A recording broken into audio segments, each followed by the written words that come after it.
Good morning, students. Uh, Hope you all are doing well. In our yesterday's class, we have seen data structures syllabus, and we have seen the course outcomes. I mean, what output we'll gain when we complete this course.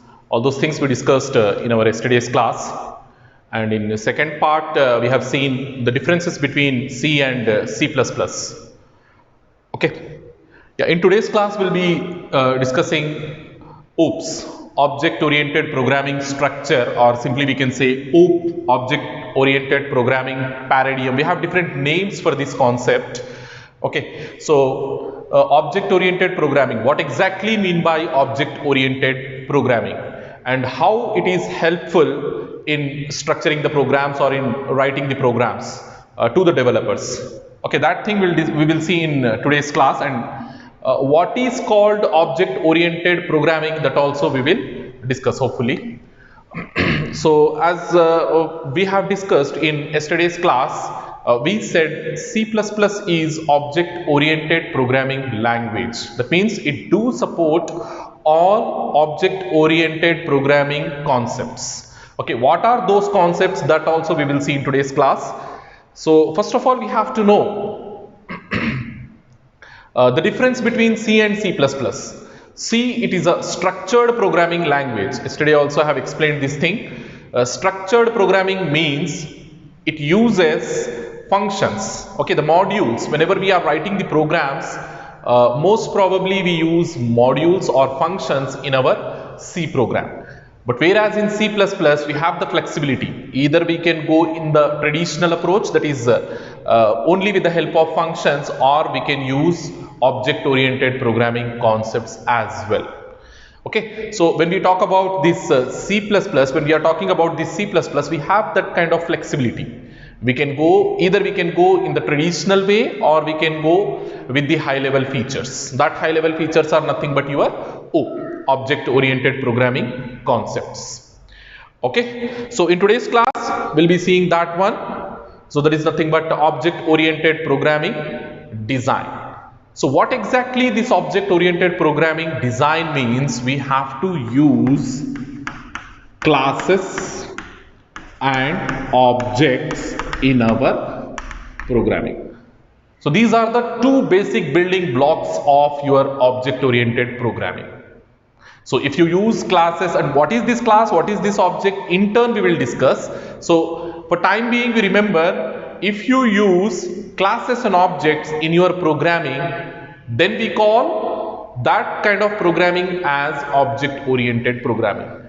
Okay, for your simple understanding, I am giving this kind of definitions. Okay, so if you use functions, only functions and data, only functions plus data, we call this as structural programming or modular programming. Structural programming, or we have different names we have here. We also call it as modular programming. Modular programming. Okay, this is the traditional way of writing the programs. Okay, using this structural approach, this is the traditional way of writing the programs or developing the applications. Okay, in which programming language we are using this approach? This approach means in your C. C programming, which follows the traditional approach. Okay, but whereas when we are talking about C++, we have the flexibility of using either going in this traditional way or going with this higher level features. So C++ is the best example for object oriented programming. Okay, this is not only the example, we have many examples, like we have Java, we have Python. All those programming languages are object oriented programming languages only. But as we are discussing C++ over here, our concentration, our focus will be on C++ only. So you remember, traditional approach, structural programming. Higher level approach, object oriented programming. In C, we follow the traditional approach, but whereas in C++, we go with higher level features. Clear? So basically, whenever we are talking about object-oriented programming, we have to focus whether we are using classes and objects in your programming or not. Other features, we have lot many object-oriented concepts. All those concepts are indirectly dependent on these two things only. That's why I mentioned classes and objects are the basic building blocks of your object-oriented programming. Okay. Yeah, as you can see here, the last point I mentioned, C++ fully supports object-oriented programming features. Okay, these are some of the, I have listed over here and I have shown diagrammatically as well. OOPS concepts. So OOPS stands for Object Oriented Programming Structure. The S stands for structure. Don't get confused. Sometimes I'm writing only OOP and sometimes I'm writing OOPS. So both are same, Object Oriented Programming, and that S indicates Object Oriented Programming Structure. Okay, so these are yeah, I have listed over there like class, object, encapsulation, data hiding, inheritance, polymorphism, dynamic binding, message, passing. Okay, total in 8 we have 8 in number we have these object-oriented programming concepts. So one by one we will quickly discuss. As I said, only two are the basic building blocks, class and object. These two are the basic building blocks of your object oriented programming. Rest of all like encapsulation, data hiding, inheritance, polymorphism, dynamic binding and message passing.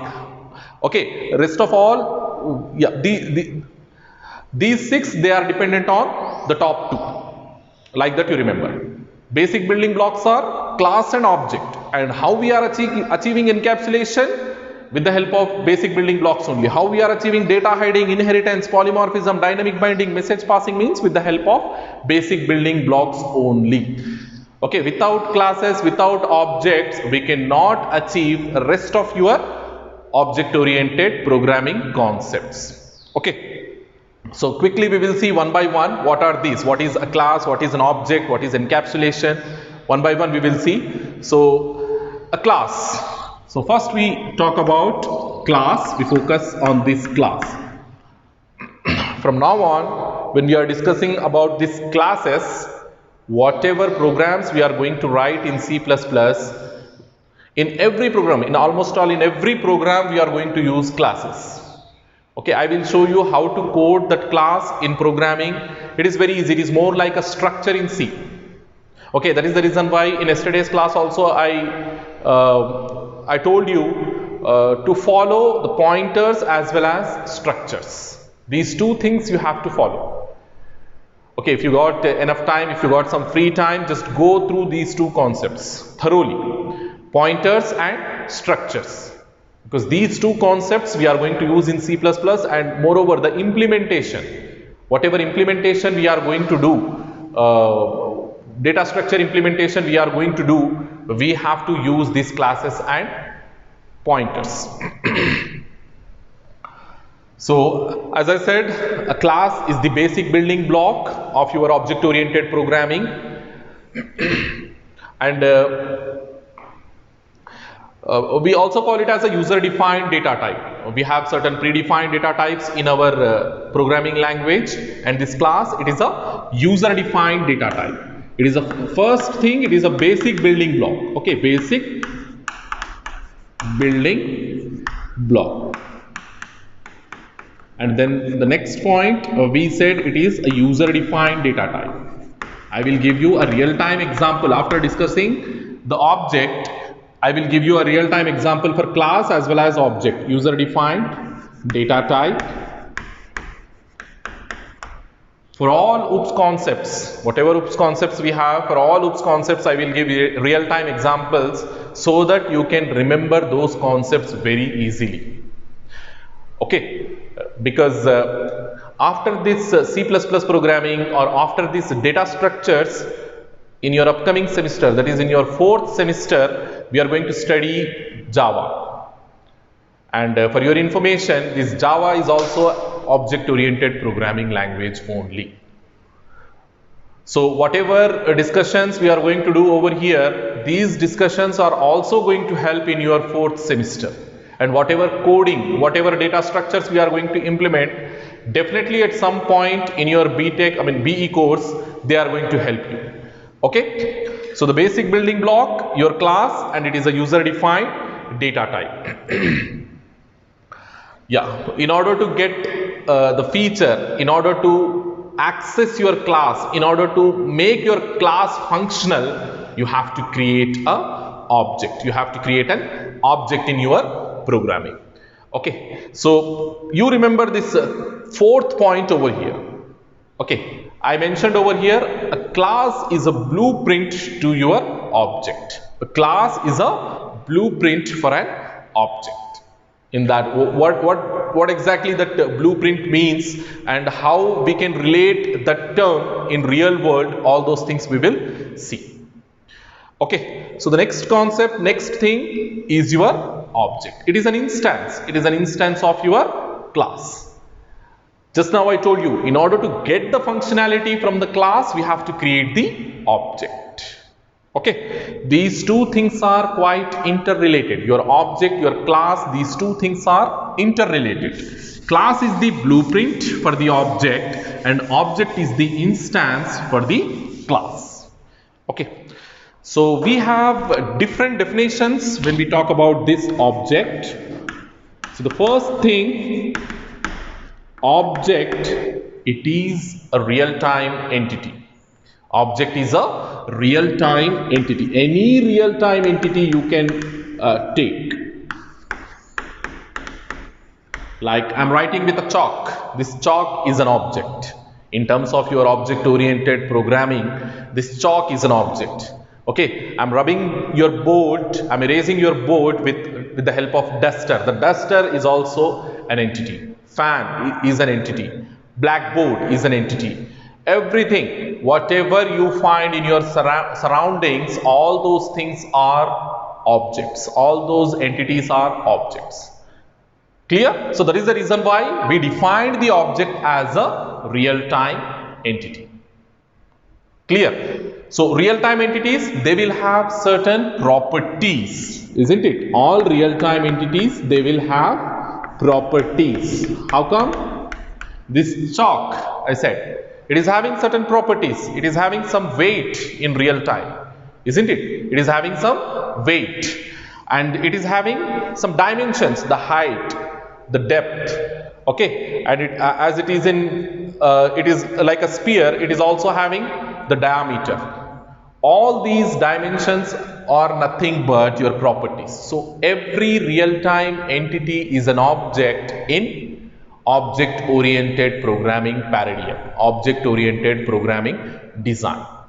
So like I said, every real-time entity is an object and all those entities, they are going to have certain properties. So now I will give one simple example which will help you to remember the class as well as an object, how these two things are related to each other. Okay, that we will see in our next video. Thank you.